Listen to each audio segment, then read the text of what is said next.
What is the time-saving technique to insert serial number in Excel? If you follow traditional method of drag and drop option to insert serial number, it will take much time, especially in large data.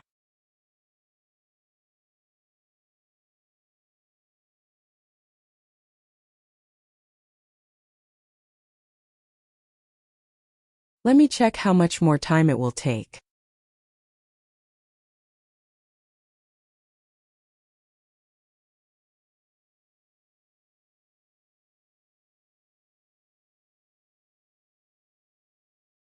It is taking much more time than expected.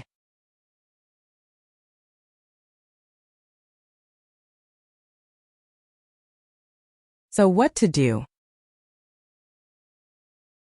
Just insert above 3 serial number. Reach the end of the column by Ctrl plus down arrow.